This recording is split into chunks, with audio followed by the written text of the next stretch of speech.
Merci pour votre attention, merci pour votre fidélité. Pourquoi est-ce si difficile de pardonner? Certainement que pour répondre à cette question, il y a bien des éléments qu'il faudrait relever, souligner. Et je voudrais en relever juste un dans ce petit partage de ce jour et qui a trait avec un attribut de Dieu qui est très précieux, qui est très grand et extraordinaire et que l'on découvre dans chaque livre de la parole de Dieu, dans chacun de ces 66 livres bibliques, vous trouverez quelque chose qui a trait avec cet attribut-là. Comment est-ce qu'on peut l'expliquer? Écoutez, lorsque vous faites un travail et que vous êtes payé pour votre travail, cela s'appelle être salarié. Vous recevez un salaire. Lorsque vous avez acquis un exploit, lorsque vous avez fait quelque chose qui mérite quelque chose, vous recevez une médaille ou un prix. Et lorsque vous avez vraiment réalisé quelque chose d'exceptionnel, vous avez une récompense. Maintenant, lorsque vous n'avez ni salaire, ni récompense, ni prix pour quoi que ce soit, et que vous recevez quand même quelque chose, alors cela s'appelle la grâce, une grâce. La grâce de Dieu, c'est cette faveur imméritée que l'être humain reçoit simplement parce que la nature de Dieu est une nature de grâce. Dieu donne alors que nous n'avons pas de mérite. Même pire encore que cela, plus grand que cela, lorsque nous avons commis des échecs, commis des fautes, commis des choses graves même, Dieu est celui qui peut et qui désire faire grâce, afin de remettre les compteurs à zéro et de nous redonner une chance. Ça, c'est le message de la parole de Dieu, c'est le message biblique. La grâce de Dieu s'est manifestée d'une manière extraordinaire et d'une manière complète lorsque Jésus est venu dans ce monde. La parole de Dieu nous dit par exemple ceci: « La parole a été faite chair. Elle a habité parmi nous, pleine de grâce et de vérité. » Jésus avait en lui-même, lui le Fils de Dieu, avait en lui-même la grâce et la vérité dans une combinaison parfaite. Jésus était celui qui incarnait la grâce du Père, la grâce de Dieu, et à chaque relation qu'il avait avec les gens, eh bien cette grâce de Dieu se manifestait.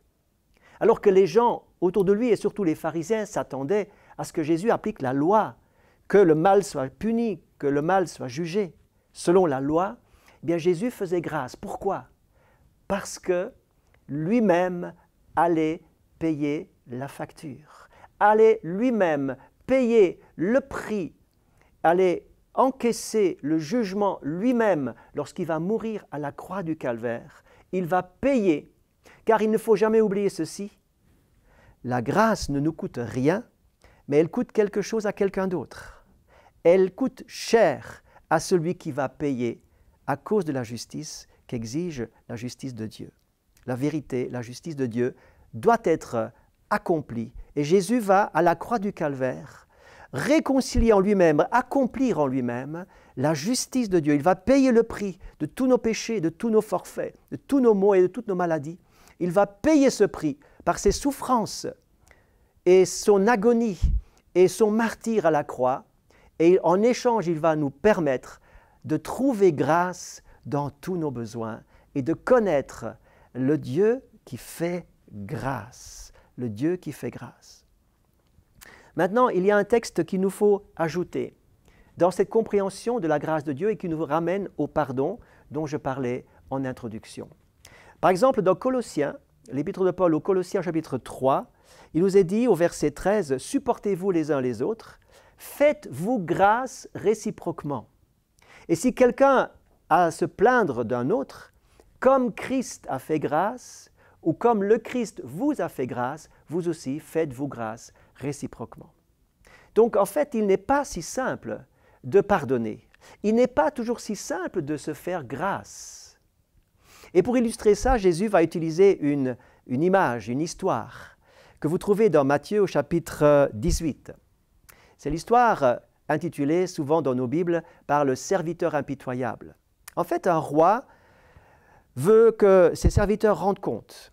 Et voilà que le premier arrive et il est complètement endetté. En fait, il lui doit 10 000 talents.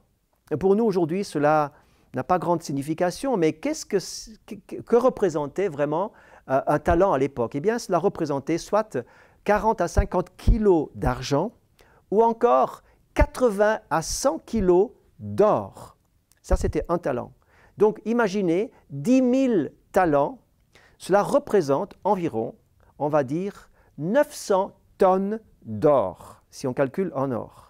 C'est juste une somme qui a fait sourire l'auditoire qui écoutait cette histoire racontée par Jésus et qui nous fait sourire aujourd'hui. C'est juste une somme improbable. Personne ne peut être endetté à ce point et personne ne peut rembourser durant toute sa vie une somme pareille. Ensuite, il nous est dit que le maître et le roi va lui remettre toute la dette puisqu'il l'implore « Fais-moi grâce et je te payerai tout ». Bien sûr qu'il ne pouvait pas payer tout. Mais le maître ou le roi va lui faire grâce et lui pardonner, lui remettre la dette. Pardonner veut dire « je te remets les dettes ». Maintenant, ce serviteur a un ami, un copain, un collègue qui lui doit quelques deniers. La somme dans le texte de Matthieu 18 représente 500 grammes d'or. Donc vous avez ces 500 grammes d'or qui sont la dette d'un copain vers l'autre. Et cet homme va dire « tu vas me payer jusqu'au bout » et il va le faire mettre en prison jusqu'à ce qu'il paye. L'histoire arrive aux oreilles du roi et le roi va se fâcher et va dire « attends, tu as déjà oublié ce que je t'ai remis comme dette et tu exiges que l'autre te paye alors que moi je t'ai fait grâce ». De cette manière, le roi va mettre ce serviteur en prison jusqu'à ce qu'il ait payé, donc il va rester en prison toute sa vie. Comment pouvons-nous vraiment pardonner? Je vous ai dit tout à l'heure qu'il y a bien sûr plusieurs raisons et il faudrait aborder le sujet de différentes manières et de différents aspects. Mais ici, il y a une clé très importante. Si vous oubliez de quoi vous avez été gracié, car notre dette envers Dieu représente les 10 000 talents, elle est juste énorme, impayable. Si nous oublions la dette que Dieu nous a remise, nous avons beaucoup de peine à remettre les dettes aux autres. Par contre, si nous avons intégré la grâce, si nous disons « Seigneur, tout est grâce », même si je n'ai pas commis les crimes les plus aberrants ou les plus horribles, je suis tout de même endetté envers Dieu et il m'a fait grâce en Jésus-Christ. Il m'a pardonné. De cette manière et à cause de cela, je peux et je devrais faire grâce aux autres, je devrais pardonner librement parce que j'ai été pardonné. Si vous n'arrivez pas ou si vous oubliez la grâce qui vous avait été faite, et je conclus par ce mot-là, approchez-vous de la croix du Calvaire, approchez-vous de Jésus, approchez-vous de son sacrifice, approchez-vous, regardez Jésus qui paye pour vos fautes, qui est en agonie, Jésus qui souffre, qui pense à vous, qui reste à la croix parce qu'il vous aime, parce qu'il vous veut avec lui dans le ciel, qu'il vous veut sauver et il veut que vous soyez réconciliés avec Dieu, que vous ne soyez plus jamais perdus. Ça, c'est la grâce. Et il faut s'approcher de la croix pour intégrer, pas seulement connaître la grâce, mais intégrer la grâce dans sa vie, afin de pouvoir faire grâce aux autres. C'est ce que je vous souhaite, de comprendre et de méditer tout à nouveau ce texte-là. La grâce de Dieu est disponible, elle est là, elle nous est donnée en Jésus. Et il faut l'intégrer, il faut la comprendre, il faut en être reconnaissant, il faut adorer Dieu pour cela, afin de pouvoir pardonner à ceux qui nous offensent, à ceux qui sont endettés à notre égard. Que Dieu vous bénisse et qu'il nous aide à vivre pleinement toute la dimension du pardon.